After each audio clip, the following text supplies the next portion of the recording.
Olá, sétimo ano, bom dia. Como é que vocês estão nessa manhã de terça-feira? Eu espero que estejam bem, que tenham passado aí um ótimo final de semana, tenham aproveitado o feriado de ontem, 7 de setembro, tenham descansado. Hoje, pessoal, nós continuamos com as nossas aulas aqui no YouTube e as nossas lives pela manhã. Amanhã, né, quarta-feira, começam as avaliações, inclusive com as avaliações, né, de geografia e gramática.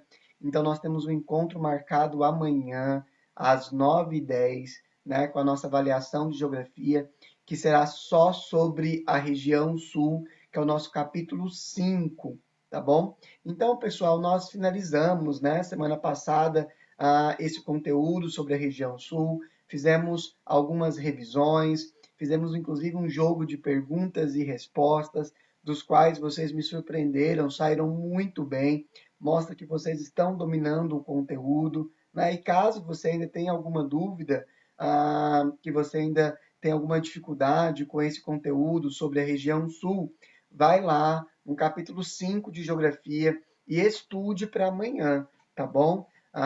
Por isso, pessoal, hoje nós vamos começar com conteúdo novo, mas eu vou começar de forma bem tranquila, tá? Não vou colocar muito conteúdo na aula de hoje, exatamente para que vocês possam se dedicar aí para a nossa avaliação de amanhã, tá bom? Que é sobre a região sul.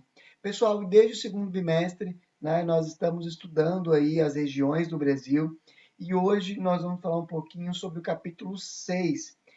Vou colocar aqui para a tela para vocês, em específico, né, o capítulo que fala sobre a região Nordeste. Então, esse é o capítulo 6 sobre a região Nordeste e na página aí 28. Então, se você abrir na página 28, você vai encontrar aí sobre a região Nordeste, tá? Que é a região do qual nós vamos começar a trabalhar a partir de hoje, tá? Pessoal, eu vou projetar aqui uma página apenas e vou dar um zoom para que a gente possa ver melhor esse mapa da região Nordeste. Quando nós falamos, pessoal, da região Nordeste, nós não estamos falando da maior região do Brasil e nem da menor, tá? Nós vimos que a menor região do Brasil é a região Sul e que a maior região do Brasil é a região Norte. Para vocês terem ideia, a região Nordeste, né, como um todo, ela comporta aí 18% de extensão do território brasileiro, então, ou seja, quase 20%. Não é, como eu disse, o menor, mas também não é a maior das regiões. Mas uma coisa interessante, pessoal, da região Nordeste, é que o Nordeste ele comporta 9 estados, ou seja, ele é a região com maior número de estados do Brasil, tá? Esses estados são um pouco menores, né, em comparação com outros estados de outras regiões. Então, são 9 estados, tá? Que estão aí listados para vocês. Que estados são esses, pessoal? Nós vamos ver aqui que há o estado, né, da Bahia, nós temos aqui o estado do Piauí, nós temos o estado do Maranhão, nós temos o estado, então, do Ceará, nós temos aqui o estado do Rio Grande do Norte, né? Está aqui em cima, ao norte. Nós temos o estado da Paraíba, o estado de Alagoas, o estado de Sergipe e o estado de Pernambuco, tá? Então, no total, 9 estados. Pessoal, e aí tem uma outra coisa que eu queria grafar para vocês, tá bom? Que é importante, que são os nossos estados e as nossas capitais. Agora são 9 estados para que vocês também aprendam quais são as suas respectivas capitais, tá? Por exemplo, a capital do Maranhão e a sigla para Maranhão é MA, a capital do Maranhão é São Luís, tá bom? A capital do Piauí, qual é a sigla de Piauí? PI. Qual é a capital de Piauí? Teresina. E aí eu já vi muita gente errando o nome de Teresina, colocando Terezinha. Terezinha é nome de pessoas, né? O nome próprio. Aqui o nome da capital do Piauí é Teresina, beleza? Pessoal, o estado de Ceará, né, do Ceará, que tem como capital Fortaleza, né? A capital do Rio Grande do Norte, que é Natal. A capital da Paraíba, né? E aí atenção para Paraíba, que a sigla da Paraíba é PB e a sua capital é João Pessoa. A capital, aí nós temos Pernambuco, né? A capital, pessoal, aqui de Pernambuco é Recife.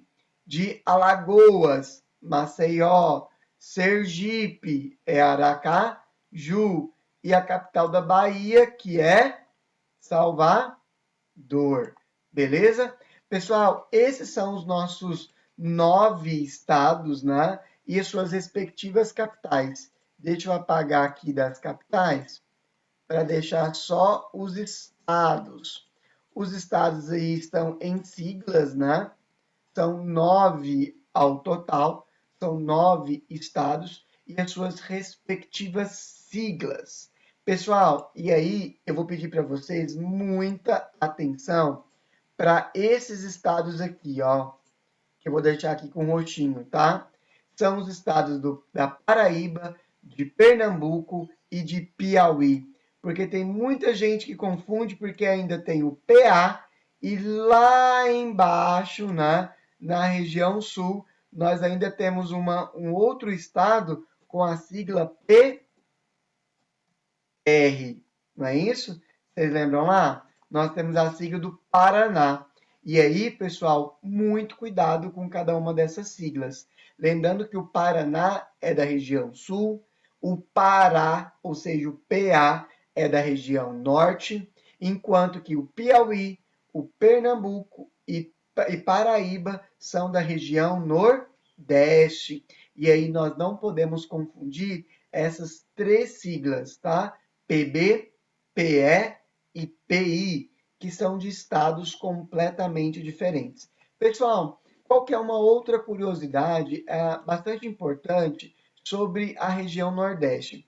Quando nós falamos da região Nordeste, nós estamos falando de uma região com contrastes, tá? Nós temos regiões desde muito seca, né, como a região do sertão nordestino, até região, pessoal, de Mata Atlântica, né, que chove bastante, que é principalmente a região do litoral. Então, muito cuidado com esse preconceito de que Nordeste é só seca. E não é verdade, tá? O Nordeste é conhecido, pessoal, pelos seus contrastes, tanto os contrastes naturais quanto os contrastes sociais, econômicos, culturais, tá? Nós vamos ver que o Nordeste, ele é muito rico. Ele é rico em paisagens, ele é rico em recursos naturais, ele é rico em cultura, tá bom? Então nós vamos falar bastante sobre esses aspectos da região Nordeste, sempre na tentativa de quebrar alguns preconceitos sobre essa região, tá? Pessoal, eu não queria estender muito, tá? É só uma aula introdutória mesmo, apresentar para vocês essa região que tem 9 estados. Nós vimos, né, as siglas e as capitais de cada um desses estados. E a partir da próxima aula, nós vamos falar sobre os aspectos físicos, né, ou seja, sobre o clima, sobre o relevo, sobre a vegetação. E aí depois nós vamos avançando sobre os aspectos sociais, demográficos e econômicos dessa região, tá bom? Pessoal, qualquer dúvida, podem entrar em contato comigo. Como eu disse, nós temos um encontro marcado amanhã, às 9h10, tá bom? Na nossa live, para que nós possamos fazer a nossa avaliação de geografia, que ainda é sobre o conteúdo da região sul, tá? Qualquer dúvida, pessoal, entre em contato comigo. No mais, boa aula. Eu não vou passar para vocês a atividade para casa, exatamente para que vocês tenham mais tempo para estudar para as avaliações, para que vocês também descansem e aproveitem aí para estudar, inclusive para outras disciplinas, tá bom? Na semana que vem a gente começa com as nossas atividades, já valendo aí para a segunda avaliação, tá? Pessoal, no mais, Boa aula para vocês. Tenham uma ótima terça-feira e nos vemos amanhã, então, às 9h10. Tchau, tchau, pessoal. Fiquem com Deus.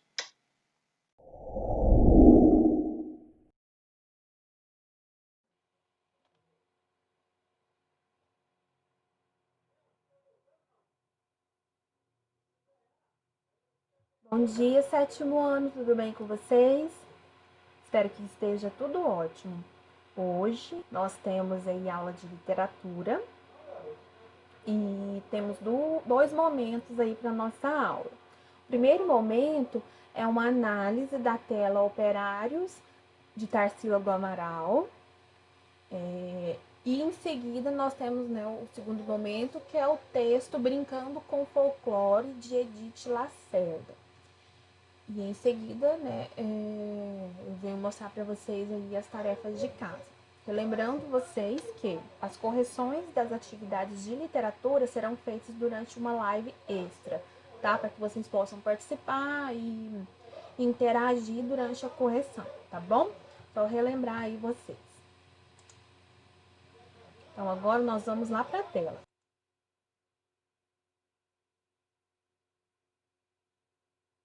Tomando aqui, vamos aqui para a tela. Eu não sou artista plástica, tá? Então, nós iremos fazer essa análise aqui com base nas informações que estão aparecendo, tá bom? Então, vamos lá. Momento de leitura 2. A imagem reproduzida a seguir foi criada em 1933 pela artista brasileira Tarsila do Amaral. Esta obra de arte é uma importante representação da sociedade da época, visto que o Brasil passava por uma grande transformação com a chegada dos imigrantes que vinham de diferentes lugares do mundo. Então, aqui é a obra dela. Vocês irão ver essa obra por muitas outras situações que envolvam aí não só o contexto escolar, tá? Então, aqui é uma obra dela, né? Reprodução da tela Operários, produzida pela artista brasileira Tarsila do Amaral, em 1933. Notem que diferentes rostos, quase que formando uma pirâmide, né? E cada rosto aqui com um tipo de característica, né? Representando aí nessa questão do processo imigratório que o Brasil, né, vinha passando nesse período. Então, pessoas de várias etnias aparecem aqui. E aí aqui tem uma breve biografia da Tarsila do Amaral. Ela nasceu em 1886 e faleceu em 1973. Nascida na cidade de Capivari, no interior de São Paulo, destacou-se como um dos mais importantes nomes da pintura brasileira. A caipirinha, como era carinhosamente chamada pelo escritor modernista Oswald de Andrade, pertenceu à primeira geração modernista, a qual priorizava temas referentes às raízes brasileiras. Realizou diversas viagens pela Europa e entrou em contato com outras tendências artísticas, entre elas o cubismo, que são os conjuntos de traços, né, marcados por formas geométricas, que aparecem em várias de suas telas, tá? E aí aqui é um autorretrato, Montauk, de Tarsila Amaral, produzido em 1923. Então aqui é uma imagem aqui dela, né? Muito bonita. Vamos seguir com os exercícios. E agora que já vai entrar os exercícios de casa, tá? Qual é o título da tela produzida na imagem anterior? Tá moleza, né? 2. Esse título faz referência à atividade exercida pelas pessoas representadas na tela. Que atividade era essa? Além do título, que outros elementos da pintura auxiliam na identificação dessa atividade? Então, você vai olhar o fundo da imagem e vai ver o que ela está ilustrando aí com relação a atividade que as pessoas exerciam aí, foi representada nessa tela. 3. Observe as expressões faciais das pessoas representadas na tela de Tarsila do Amaral. O que elas sugerem? Por quê? Então, um exercício de análise aí, tá? 4. A artista Tarsila do Amaral foi uma figura muito importante no modernismo brasileiro. Modernismo, meninos, é uma escola literária Então, quando vocês chegarem lá no ensino médio, vocês vão começar a estudar aí, né, os gêneros literários, tá? Então, ela faz parte aí do modernismo brasileiro. E aí tem romantismo, tem arcadismo, tem o barroco, tem o trovadorismo. Então, vocês irão estudando, né, os gêneros literários a partir do ensino médio. Pau-Brasil registrava com cores bem brasileiras as paisagens, as cidades e as raízes do Brasil. Exemplo dessa fase é o quadro O Pescador. A autopofágica, com toque surrealista e formas exageradas, absorvia a cultura europeia e tentava transformá-la em algo brasileiro. A tela Abaporu, de 1928, reproduzida ao lado, representa essa fala, né? Então, é o quê? Com formas exageradas, né? Absorvendo a cultura europeia, tentando transformar aí, né, para o lado brasileiro. Então, fica muito evidente isso quando tem essa imagem aqui do cactus e mais aqui a imagem do sol, né, que representa aí, né, a questão árida, né, que a região, principalmente a região nordeste, tem como característica. Social, abordava temas ligados a problemas sociais da época, como trabalho, pobreza e injustiça. Usava cores e paisagens intensas que registravam as dores do ser humano. O exemplo, né, dessa fase é a tela Segunda Classe, de 1933. Então, vamos lá. Em sua opinião, a tela Operários refere-se a qual dessas fases justifica? Então, você vai dizer qual é, né, se foi na primeira, se foi na segunda ou se foi na terceira que fase, né, das suas obras, né? Qual, né, a tela Operários, né, pode ser aí, né, caracterizada. E aí você vai justificar por que disso, tá? Seguindo aí, aqui nós temos aqui, né, número 5, vem falando o seguinte, que em 25 de junho comemora-se o Dia do Imigrante. Veja a seguir algumas informações sobre o que ocorreu na imigração para o Brasil, o que acabou por gerar uma grande diversidade de povos em nosso país. Então, aqui vocês vão fazer essa leitura aqui, tá? Vocês vão dar pausa aí, vai fazer essa leitura aí, de preferência em voz alta aí, para você treinar aí a sua fala, a questão da pontuação, da acentuação, tá? Assim como seria feito em sala, se nós estivéssemos lá. Aí aqui vem as questões, né, referentes a esse texto. De acordo com o trecho apresentado, que povos contribuíram para a diversidade existente no Brasil? Então, quais povos, né, eles contribuíram aí para ter essa diversidade toda aqui no nosso país? B. De que forma esse texto se relaciona com a tela Operários? Então, você vai fazer um paralelo aí, né, de como que esse texto, né, ele se relaciona, né, ele conversa aí com a tela Operários. Aí aqui, meninos, o conversando sobre o texto, discutindo ideia e construindo valores, são exercícios a serem feitos de forma oral. Então, isso que nós faremos durante as correções, tá? Agora vamos aqui para a parte do explorando linguagem.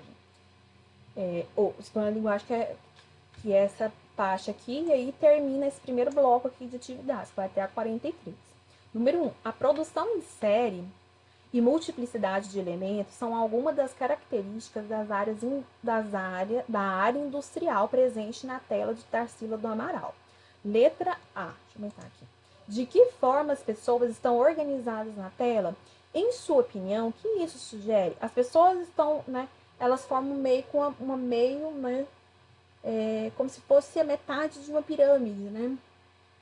E aí, né, você vai descrever sobre isso e vai colocar aí a sua opinião, o que essa imagem sugere, né? Que tipo de mensagem que ela está passando.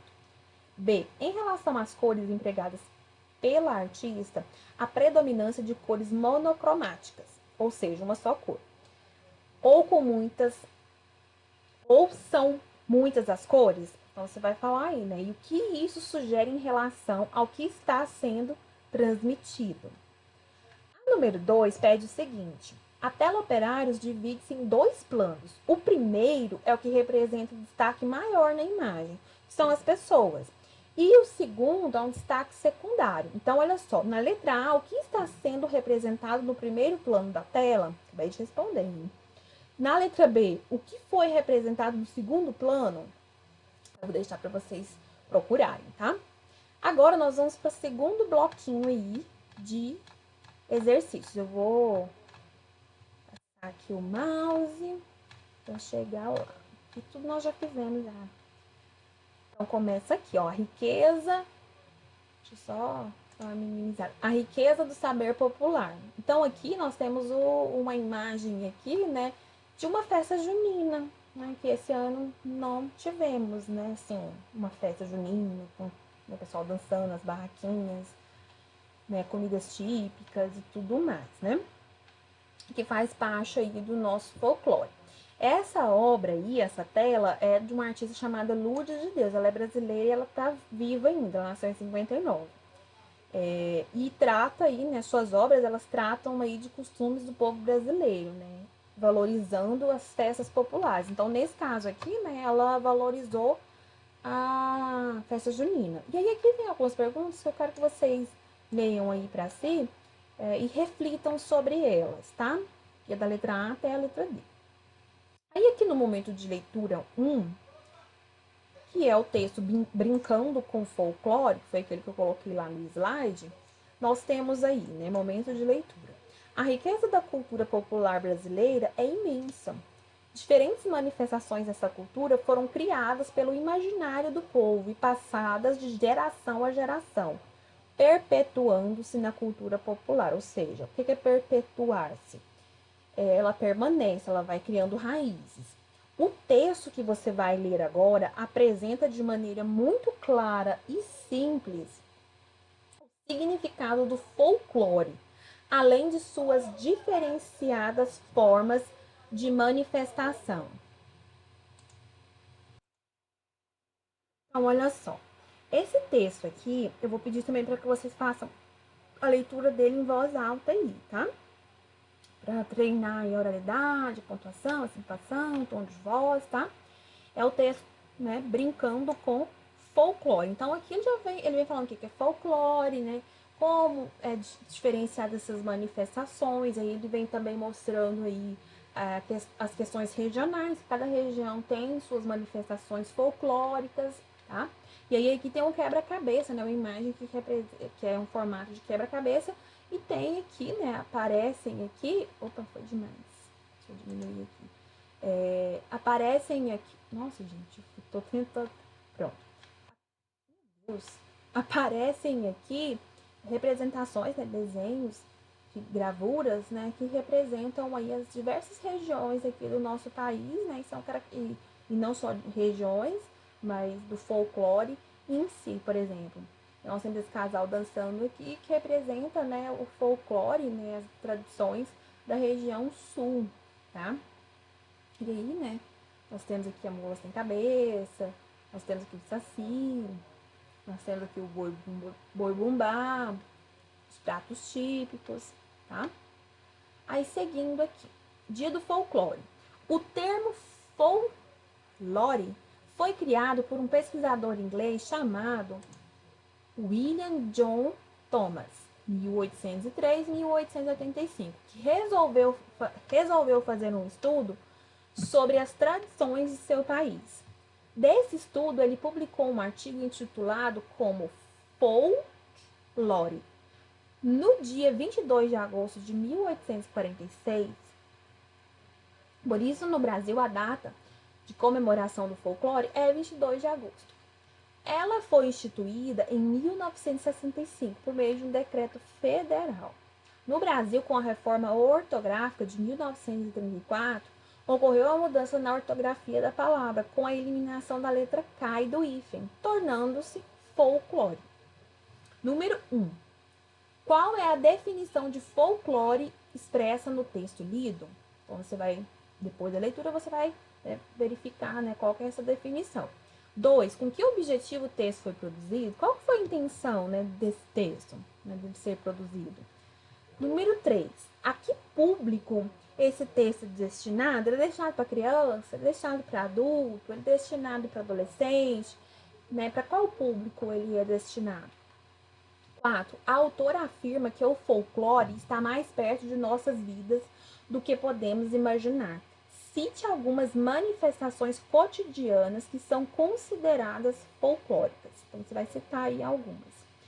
5. De acordo com o texto, por que o folclore faz do Brasil um país diferente dos demais? Então, é de acordo com o texto, tá? Então, uma resposta que é baseada no que você leu no texto, tá bom? Aí, seguindo aí, né, número 1, explica por que a autora compara o folclore a um quebra-cabeças. Você vai explicar, então ela faz essa comparação lá no texto, por isso que tem aquela imagem lá que eu tinha mostrado para vocês anteriormente, tá? Deixa eu alinhar isso aqui. Isso, peraí, pronto.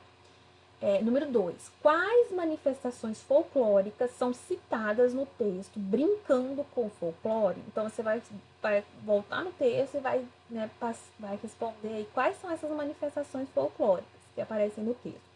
E aí aqui, meninos, é aquela parte, né, do capítulo que é conversando sobre o texto, discutindo ideias, construindo valores, em que são atividades, são exercícios a serem feitos de forma o quê? Oral, né? Conversando. E aí termina aqui, tá? Os exercícios, na 56, e aí essa segunda parte aqui, explorando linguagem, vai ser para outra semana, tá? Então, para essa semana vai só até aqui, tá? Então, né, nós observamos aí a tela Operários, da Tarsila do Amaral. Depois passamos aí pro texto Brincando com o Folclore, de Edir Lacerda, desculpa.